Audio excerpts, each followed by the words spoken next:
Hello friends, welcome to my channel excellent coaching. आज पढ़ेंगे imaging the human brain and memory. Imaging का मतलब है ब्रेन की एक्टिविटीज़ को नोट करने के लिए ब्रेन इमेजिंग टेक्निक्स का यूज़ करना। जैसे पीईटी स्कैन होता है, एमआरआई स्कैन होता है, तो उन सब से हम ब्रेन इमेजिंग करते हैं। इमेजिंग से क्या होता है, हमें ये आइडिया लग जाता है कि ब्रेन का कौन सा पार्ट एक्टिवेट है किस पर्टिकुलर काम के टाइम पे।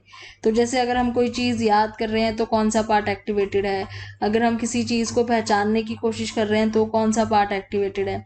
तो वो ब्रेन के एरियाज होते हैं जो हमें दिख जाते हैं ब्रेन इमेजिंग की टेक्निक से, जो एक्टिवेटेड होते हैं उस टाइम पे। और इसमें हम कौन कौन से टास्क पढ़ेंगे, जैसे जब ब्रेन एपिसोडिक मेमोरी में इन्वॉल्व होता है तब कौन से पार्ट्स जो होते हैं वो इन्वॉल्व होते हैं। फिर सिमेंटिक मेमोरी का देखेंगे, फिर प्रोसीजरल मेमोरी का देखेंगे, और लास्ट में पीआरएस का, परसेप्चुअल रिप्रेजेंटेशन सिस्टम। तो पहले एपिसोडिक एनकोडिंग और रिट्रीवल में क्या होता है, ये तो सबको पता है कि एक पर्टिकुलर रोल है हिप्पोकैम्पस का, जो हमने लास्ट टाइम भी पढ़ा था कि जब भी हम कोई मेमोरी एनकोड करते हैं और उसको फिर लॉन्ग टर्म मेमोरी में ट्रांसफ़र करना होता है तो हिप्पोकैम्पस का रोल आता है कहीं ना कहीं। तो अब इसमें क्या किया है कि पॉजिट्रॉन एमिशन टोमोग्राफी का यूज़ किया है, जिसको शॉर्ट में हम पीईटी बोलते हैं, और fMRI functional magnetic resonance imaging का यूज़ किया गया है।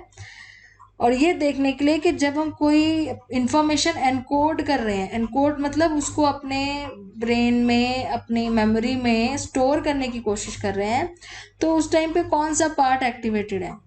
तो जैसे यहाँ पे इन्होंने जो टास्क लिया था वो था face recognition, face encoding and recognition. मतलब जैसे बहुत सारी पिक्चर्स आपको दिखाएंगे और आपको वो पिक्चर्स देख के याद करना होगा वो जो जो फेसेस हैं उन सबको, ताकि जब सेकंड राउंड में दोबारा वो पिक्चर्स दिखाई जाए तो उनमें से आपको ये पता चल जाए कि ये वाली पिक्चर हमने पहले देखी थी। Picture means you understand, photograph, लोगों की फेसेस की फोटोग्राफ्स थी। तो जब सेकंड टाइम दिखाएंगे तो आप पहली बार में एनकोड कर चुके होगे कि कौन कौन सी फोटोज आप देखे पहले देख चुके हो। दूसरी बार में आपको रिकॉग्नाइज करना होगा कि ये वाली फोटो आप पहले देख चुके हो, ये वाली देख चुके हो, ये वाली देख चुके हो। तो दो टास्क हो गए, पहला हो गया एनकोडिंग का, पहली बार देखना, फिर रिकॉग्निशन का मतलब दूसरी बार पहचानना। तो the question was whether hippocampus become active. तो यहाँ पे क्वेश्चन ये था कि जो अभी तक हमने सर्जरी के थ्रू या लीजनिंग के थ्रू ये चीज़ पढ़ी थी कि हिप्पोकैम्पस जो होता है वो एनकोडिंग के टाइम पे एक्टिव होता है, तो क्या इस टाइम पे हमें वैसा दिखेगा कुछ इमेजिंग करेंगे जब हम। तो ये national institute of mental health में किया गया था, जहाँ पे सब्जेक्ट्स को कुछ पिक्चर्स दिखाई गई थी। देवर आइदर फेसेस और नॉनसेंस पैटर्न्स, तो कुछ एब्स्ट्रैक्ट पैटर्न्स बने हुए थे इस टाइप के, या फिर फेसेस थे लोगों के। तो उनको वो एनकोड करना था और याद करके रखना था, रिमेंबर करके रखना था, क्योंकि जब उनको वो दोबारा दिखाया जाए तो उन्हें रिकॉग्नाइज करना था कि क्या चीज़ वो पहले देख चुके हैं। तो जैसे दो फोटोग्राफ्स दिखाई सेकंड टाइम पे, पहली बार कुछ फोटोग्राफ्स दिखाई, सेकंड राउंड में फिर से फोटोग्राफ दिखाने, साथ साथ दो दो फोटोग्राफ दिखानी शुरू की और बोला इसमें से आपने कौन सी देखी हुई है। तो पहले पेयर में से सपोज आपने ये वाली देखी है, दूसरे पेयर में से ये वाली देखी है जो पहले राउंड में दिखाई थी। तो इस तरीके से ये एक्सरसाइज थी। So during these periods, PET scan recorded changes in regional cerebral blood flow triggered by local neural activity. तो वही था, पीईटी स्कैन हो रहा था, ब्लड फ्लो दिख रहा था, क्योंकि वो सिग्नल जा रहे थे जो न्यूरॉन्स के थ्रू ट्रांसमिट होती है। These investigators observe that right hippocampus region was activated during the encoding of the face. तो हिप्पोकैम्पस का कौन सा रीजन एक्टिवेटेड था एनकोडिंग के टाइम पे, राइट हिप्पोकैम्पस। लेकिन जब रिकॉग्निशन चल रही थी, जब वो पहचान रहे थे कि कौन सी फोटो उन्होंने पहले देखी है, उस टाइम पे नहीं था ये राइट हिप्पोकैम्पस रीजन, तब एक्टिवेटेड नहीं था। इसका मतलब वो सिर्फ एनकोडिंग में इन्वॉल्व था, रिट्रीविंग में इन्वॉल्व नहीं था। So where retrieval process should have been engaged.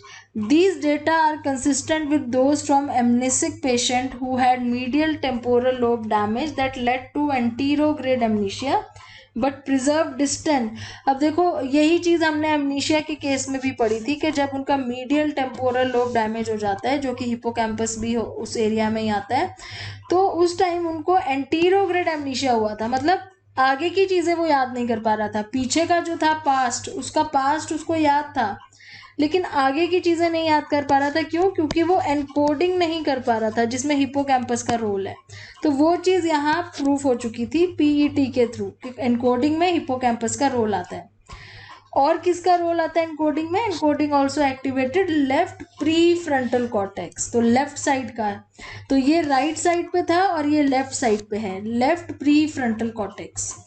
तो ये दोनों एरियाज एनकोडिंग के टाइम पे थे। कौन से दो एरियाज? एक तो राइट हिपोकैम्पल रीजन था और लेफ्ट प्री फ्रंटल कॉर्टेक्स था।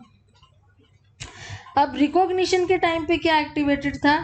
रिकॉग्निशन के टाइम पे राइट प्री फ्रंटल कॉर्टेक्स था, मतलब उल्टा हो गया। जब रिकॉग्नाइज कर रहे थे उस टाइम पे राइट प्री फ्रंटल कॉर्टेक्स था। Thus, we have more support for the hippocampus role in memory as well as support of hemisphere asymmetries। तो इससे ये पता चला है कि दोनों हेमिस्फीयर की एसिमेट्री, मतलब ऐसा नहीं है कि बराबर काम करते हैं दोनों हेमिस्फीयर, क्योंकि एनकोडिंग में देखो राइट साइड का एक पार्ट काम कर रहा है, लेफ्ट साइड का एक पार्ट। रिकॉग्निशन के टाइम पे राइट साइड का एक पार्ट काम कर रहा है। तो ये चीज़ इससे प्रूफ हुई कि दोनों हेमिस्फीयर का अपना अपना रोल होता है और इस तरीके से एनकोडिंग के टाइम पे कौन से पार्ट्स एक्टिवेट होते हैं। फिर encoding and retrieval process were lateralized in the left and right hemisphere respectively, giving rise to a model with the acronym called HERA। HERA की फुल फॉर्म है हेमिस्फेरिक एनकोडिंग रिट्रीवल एसिमेट्री। मतलब hemispheric मतलब दोनों left और right hemisphere की बात हो रही है। एनकोडिंग के टाइम पे, रिट्रीवल के टाइम पे एसिमेट्री के दोनों के अलग अलग पार्ट्स कौन से इन्वॉल्व होते हैं। तो इस मॉडल से क्या पता चलता है? This model represent the idea that encoding involves left hemisphere more than the right hemisphere, retrieval involves right hemisphere more than the left hemisphere. तो इससे ये पता चलता है इस मॉडल से कि एनकोडिंग के टाइम पे मेनली लेफ्ट हेमिस्फीयर इन्वॉल्व होता है हमारे ब्रेन का, और रिट्रीवल के टाइम पे मेनली राइट हेमिस्फीयर इन्वॉल्व होता है। तो दोनों हेमिस्फीयर एनकोडिंग और रिट्रीविंग प्रोसेस में दोनों हेमिस्फीयर भी इन्वॉल्व है। Both processes predominantly involve dorsolateral prefrontal cortex. In encoding and retrieving information from the long-term memory, neocortical areas were also activated। तो ये वाले areas भी activated थे जो additionally आप लिख सकते हो। Some more studies made use of relevant MRI methods to track the processing of individual items as a function of success and encoding। तो ये फिर बाद में MRI भी करके देखा गया। पहले तो PET किया था, फिर MRI करके देखा गया। और ये कुछ लोग थे जैसे Anthony Wagner and his colleague MIT university में, हार्वर्ड यूनिवर्सिटी में, तो इन लोगों ने यूज़ किया था। और MRI का यूज़ करके they presented subjects with items and scanned their brain using MRI, which they were encoding the information, and then later tested them for their memories of the item. Each research group found that even related responses were larger in prefrontal and medial temporal regions during encoding of words or pictures that were later remembered। तो यहाँ पे MRI का जब MRI कर रहे थे और उनको कुछ एनकोडिंग के लिए इन्फॉर्मेशन दी गई थी, उनको कोई ऐसी इन्फॉर्मेशन दी थी जो उनको याद करनी थी, और बाद में उनसे पूछा गया उनको कितनी याद है, जैसे उनकी मेमोरी की टेस्टिंग करी गई। तो उनको ये पता चला कि जो इवेंट रिलेटेड रिस्पॉन्सेज थे वो प्री फ्रंटल और मीडियल टेम्पोरल रीजन में ज़्यादा थे। और जैसे वो वर्ड्स और पिक्चर्स को जब एनकोड कर रहे थे, जो वो इन्फॉर्मेशन थी उसमें वर्ड्स भी थे, पिक्चर्स भी थे। तो यहाँ पे MRI के थ्रू भी ये क्लियर हो गया था कि प्री फ्रंटल और मीडियल टेम्पोरल रीजन ज़्यादा इन्वॉल्व है। फिर इसके बाद आता है सिमेंटिक एनकोडिंग। ये ऊपर अभी एपिसोडिक की बात हो रही थी। एपिसोडिक क्या होता है? जब हमें कोई पर्टिकुलर सीन पुराना याद आ रहा हो या कोई एपिसोड याद आ रहा हो। सिमेंटिक इन्फॉर्मेशन मतलब किसी चीज़ का मीनिंग समझना। जैसे अभी आप ये जो समझ रहे हो ये सिमेंटिक इन्फॉर्मेशन है, आप ये सिमेंटिक एनकोडिंग कर रहे हो। तो encoding and retrieval of semantic knowledge है, इसको भी स्टडी किया गया फंक्शनल न्यूरो इमेजिंग के थ्रू, और उसमें भी काफ़ी सारी चीज़ें पता चली। In particular evidence for domain specific organization. Domain specific मतलब कोई एक पर्टिकुलर एरिया है जो ब्रेन का जो स्पेसिफिकली इसी चीज़ के लिए काम करता है। तो इस तरह की चीज़ें पता चली थी। And then unlike episodic retrieval that activates right prefrontal cortex, semantic retrieval involves left prefrontal cortex। तो क्या था, एपिसोडिक रिट्रीवल जो था, एपिसोडिक मेमोरी का जो रिट्रीवल था उसमें कौन सा इन्वॉल्व था, राइट प्री फ्रंटल कॉर्टेक्स। लेकिन अगर सिमेंटिक की बात कर रहे हैं तो इसमें left pre frontal cortex involve है। द रीजन इंक्लूड, अब इसमें कौन से एरियाज इंक्लूड है, ब्रोकाज एरिया, ये बहुत इंपॉर्टेंट एरियाज हैं, आपको ये याद करने पड़ेंगे, ये बहुत ही इंपॉर्टेंट होते हैं ये वाले सारे नाम। ब्रोकाज एरिया इन्वॉल्व है, वेंट्रल लेटरल रीजन इन्वॉल्व है, and this lateralization to the left hemisphere remain regardless of whether memory is being retrieved। अब इसमें कह रहे हैं कि चाहे वो ऑब्जेक्ट्स हो चाहे वर्ड हो, सिमेंटिक के केस में इससे फर्क नहीं पड़ रहा था, मतलब चाहे वो पिक्चर्स हो चाहे वो लिखी हुई चीज़ें हो, अगर सिमेंटिक एनकोडिंग है तो उसमें पर्टिकुलरली ये एरियाज जो एक्टिवेट होते हैं, कौन से, एक तो लेफ्ट प्री फ्रंटल कॉर्टेक्स और Broca's area and ventral later region. तो ये आपको याद करने पड़ेंगे नाम। फिर आते हैं प्रोसीजरल मेमोरी। प्रोसीजरल मेमोरी में क्या होता है, स्टेप्स होते हैं किसी चीज़ को करने के, जैसे आपको कोई रेसिपी याद है तो वो प्रोसीजरल मेमोरी है, आपको कोई चीज़ बनाने का तरीका पता है तो वो प्रोसीजरल मेमोरी है। तो जिसमें मोटर सीक्वेंसेस आ जाते हैं, मोटर सीक्वेंस मतलब जैसे सपोज आपको ड्राइविंग आती है तो वो प्रोसीजरल मेमोरी है। So we learn that amnesic demonstrate implicit learning of motor sequences even when they cannot form explicit memory about the stimulus sequence। तो जो एमनीसिक पेशेंट होते हैं, जो एमनीशिया होता है जिनको, वो उनको ये प्रोसीजरल मेमोरी इम्प्लिसिटली याद होती है, मतलब वो करके दिखा सकते हैं लेकिन वो बोल के नहीं बता पाते कि वो एक्चुअली क्या करने वाले हैं। तो इम्प्लिसिटली याद होती है लेकिन एक्सप्लिसिटली वो उसको बता नहीं पाते हैं। Amnesic provide powerful evidence that implicit learning need not to be mediated by explicit knowledge। तो यहाँ पे क्या था, बेसिकली ये देखना था कि इनको ये कैसे इम्प्लिसिटली किस तरीके से याद रहता है और कौन सा ऐसा पार्ट है जो इसमें इन्वॉल्व है। तो जब इसमें इन्वेस्टिगेशंस हुई थी procedural motor learning normal subjects में करी थी, इन्होंने एमनीसिक्स पे नहीं करी थी, जो नॉर्मल लोग थे जिनकी मेमोरी टोटली इंटैक्ट थी उनके ऊपर ये स्टडी करी गई थी।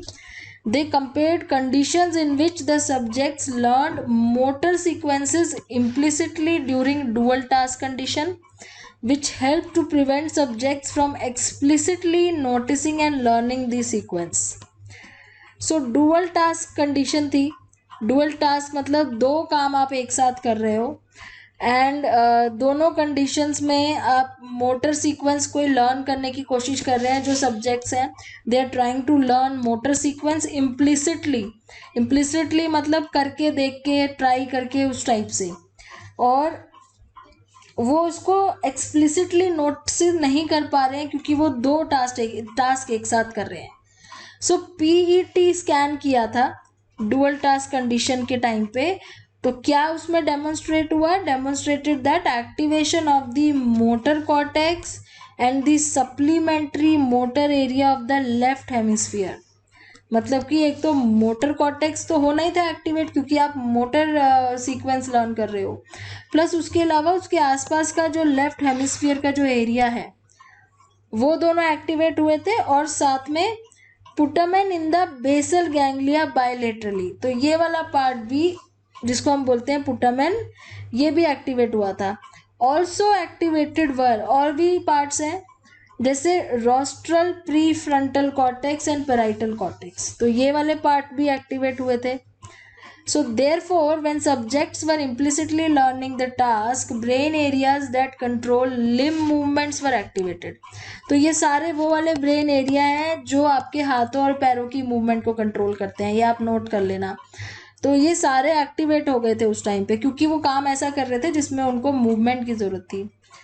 और when the distracting auditory task was removed, the right dorso lateral pre frontal cortex. अच्छा, अब इसमें पहले जैसे हमने देखा कि वो डुअल टास्क कर रहे थे, dual task condition mean suppose वो कुछ सुन रहे हैं साथ में कुछ कर रहे हैं, सपोज म्यूजिक चला हुआ है जिसमें वो कुछ सुन रहे हैं, कुछ म्यूजिक के वर्डिंग्स को वो सुन रहे हैं, कोई गाना चल रहा है उसको सुन रहे हैं, साथ में वो कुछ टास्क ऐसा कर रहे हैं जिसमें उनको कोई पजल सॉल्व करनी है या कुछ इस टाइप का, तो डुअल टास्क हो गया, तब ये सारी चीज़ें एक्टिवेटेड थी। दूसरी बार में क्या हुआ, वो ऑडिटरी टास्क हटा दिया, मतलब ये म्यूजिक बंद कर दिया सेकंड टाइम पे, वो सिर्फ एक ही टास्क कर रहे थे, वन टास्क। तो उस टाइम पे क्या देखा गया कि जो right dorso lateral pre frontal cortex है और दूसरा जो राइट प्री मोटर कॉर्टेक्स है, राइट पुटामेन है, पेराइटल ऑसिपिटल कॉर्टेक्स है, ये सारे एक्टिवेट हो गए थे।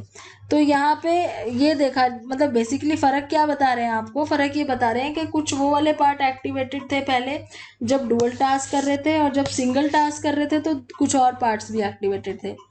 तो ये आपको थोड़ा सा याद करने वाला पार्ट है, यहाँ पे लर्निंग वाला पार्ट है, आपको ये नाम याद करने पड़ेंगे क्योंकि इसमें सारे नाम आ रहे हैं। तो ये थोड़ा सा मेमोराइजिंग वाला पार्ट है आपका सारा। फिर आ जाता है परसेप्चुअल प्राइमिंग। परसेप्चुअल प्राइमिंग में जैसे हम कोई चीज़ देख के जैसे पहचानना होता है हमें, परसेप्शन का जहाँ पे यूज़ होता है उसको परसेप्चुअल प्राइमिंग बोलते हैं।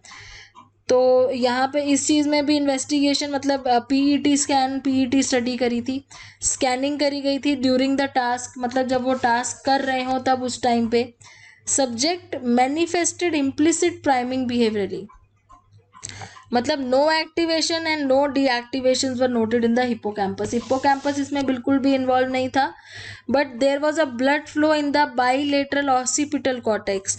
यहाँ पे ऑसिपिटल कॉर्टेक्स क्यों इन्वॉल्व हुआ है, अब इसके लिए आपको ये पता होना चाहिए कि ऑसिपिटल हमारे विजन में इन्वॉल्व होता है।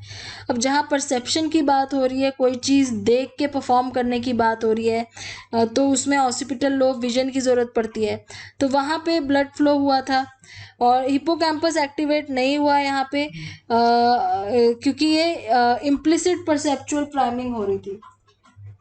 उसके बाद the conclusion from this and other studies are that implicit and explicit retrieval of information is subserved by the brain system together with the face encoding data obtained by PET, animal and human lesion data. A reasonable conclusion is that hippocampus encodes new information but also retrieves recent information. सो जितनी भी ये studies हमने पढ़ी हैं, चाहे वो brain imaging की हों, चाहे वो लीजन वाली स्टडीज़ हों जो पिछली वीडियो में पढ़ी थी, इनका एक कंक्लूजन जो निकल के आया है कि हिप्पोकैम्पस किस चीज़ में इन्वॉल्व है, नई इन्फॉर्मेशन को एनकोड करने के लिए और रीसेंट इन्फॉर्मेशन को रिट्रीव करता है, बहुत ही रीसेंट, मतलब ज़्यादा पुरानी नहीं। And when explicit recollection is involve, तो जब कोई एक्सप्लिसिट मतलब कोई पर्टिकुलर बोल के कोई चीज़ आप बता के कोई चीज़ कर रहे हो, कोई चीज़ रिकलेक्ट कर रहे हो, तो उसमें हिप्पोकैम्पस की इन्वॉल्वमेंट होती है, इम्प्लिसिट में नहीं होती है।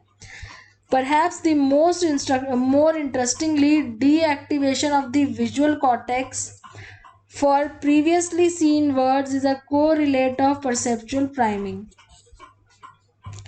So in summary, neuroimaging studies have demonstrated patterns of neural activation that are consistent with memory system derived from cognitive research.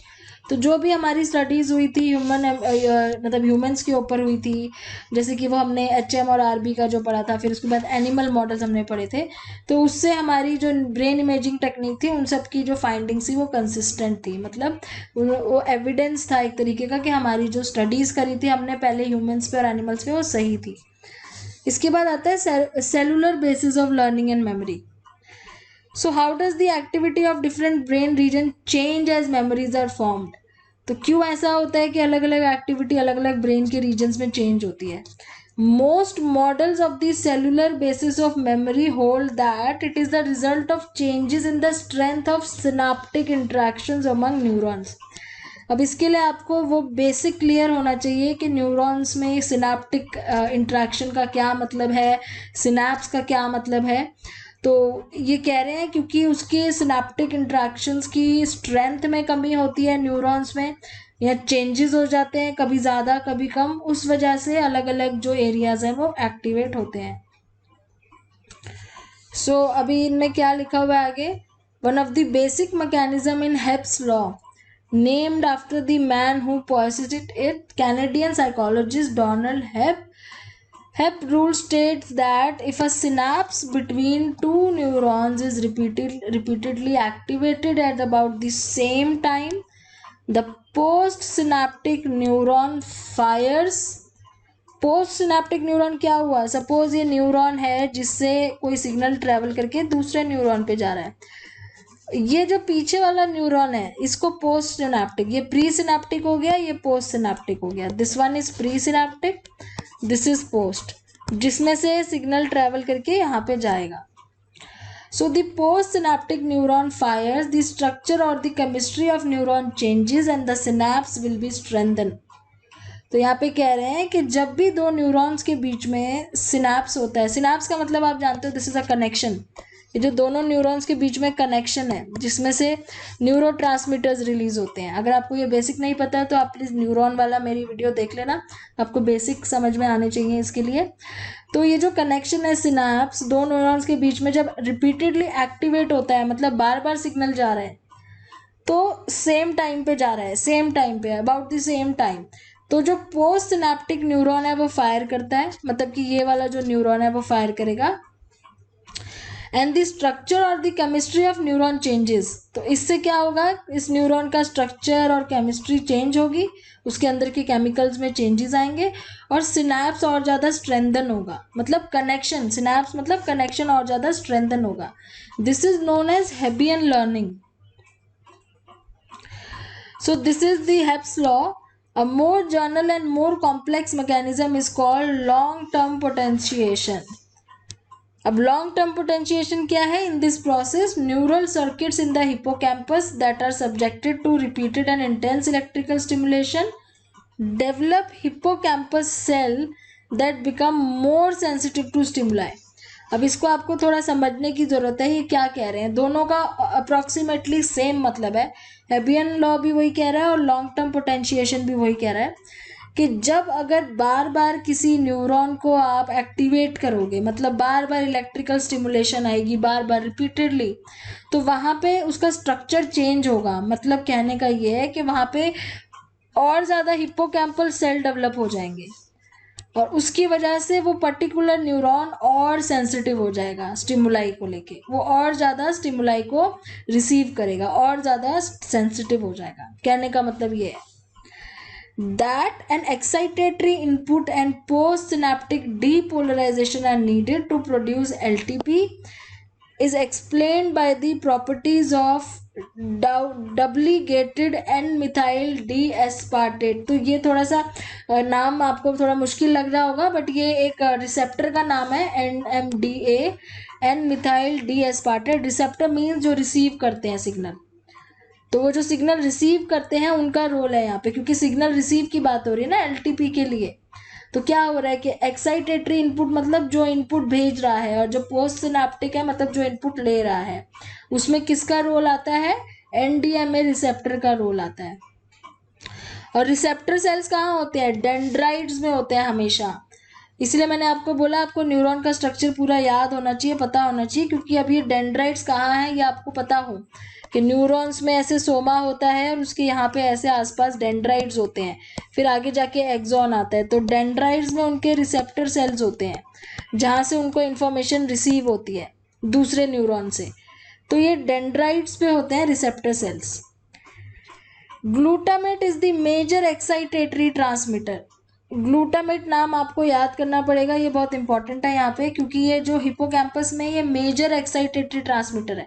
Excitatory मतलब जो सिग्नल को आगे एक्साइट करने में, न्यूरॉन को एक्साइट स्टिमुलेट करने में हेल्प करता है, ये मेजर ट्रांसमीटर है। And it can bind with NMDA and non NMDA, तो ये इन दोनों के साथ बाइंड हो जाता है, मतलब ये यहाँ पे जाके अगर ये NMDA रिसेप्टर है तो भी, और नॉन NMDA है कोई भी रिसेप्टर है, ये दोनों के साथ जाके बाइंड हो जाता है ग्लूटामेट, और ये इसको एक्साइट करता है। तो this is very important glutamate. Okay, then long term potentiation and memory performance. This effect of enhanced response can last for weeks or even longer, suggesting to many that it could be a mechanism for long-term memory and retention। तो ये जो long term potentiation हम बात कर रहे हैं अभी NMDA वगैरह की, ये जो बार बार एक्साइट होते हैं रिपीटेडली, तो ये कह रहे हैं कि ये काफ़ी हफ्तों तक ऐसा चलता रहता है, और इसकी वजह से हमारी जो लॉन्ग टर्म लर्निंग होती है, रिटेंशन होती है, वो इसी वजह से होती है, लॉन्ग टर्म पोटेंशिएशन की वजह से। अगर हम इस प्रोसेस को डिस्टर्ब कर दें बीच में, तो क्या हमारी लर्निंग और रिमेंबरिंग भी डिस्टर्ब हो जाएगी? तो यस, अगर हम इस प्रोसेस को बीच में रोक देते हैं, यानी कि जैसे अगर हमने कोई ऐसी दवाई ले ली जिससे हमारे ये रिसेप्टर सेल्स जो हैं जैसे आप कोई ड्रग लेते हो, दवाई लेते हो, तो क्या होता है, जैसे ग्लूटामेट ने यहाँ पे जाके अगर बाइंड होना है तो उसकी जगह पे वो दवाई के केमिकल्स यहाँ पे आके बाइंड हो जाएंगे और यहाँ पे जगह नहीं बचेगी ग्लूटामेट के जाने की। तो उससे क्या होगा, आपकी लर्निंग और मेमोरी जो है वो डिस्टर्ब हो जाएगी। तो केमिकली ब्लॉक कर रहे हो आप एलटीपी को, हिप्पोकैम्पस एरिया को, जिससे आपकी मेमोरी में प्रॉब्लम्स आ सकती हैं। In the similar way, genetic manipulation that block the cascade of molecular triggers for ATP also, तो वही है, जेनेटिक मैनिपुलेशन से भी होता है, ड्रग से भी होता है। So these experiment provide strong evidence of impairing spatial memory by blocking NMDA। तो यहाँ पे क्या बोल रहे हैं कि अगर आप NMDA को ब्लॉक कर देते हो, जो कि एक रिसेप्टर है, उसको आप ब्लॉक कर देते हो, तो आपकी मेमोरी इम्पेयरमेंट होती है, स्पेशल मेमोरी खासकर। तो ये था आपका ये पर्टिकुलर यूनिट जिसमें इंपॉर्टेंट चीज़ें मैंने आपको बता दी हैं। अब नेक्स्ट वीडियो में हम यूनिट 4 स्टार्ट करेंगे। Thanks for watching.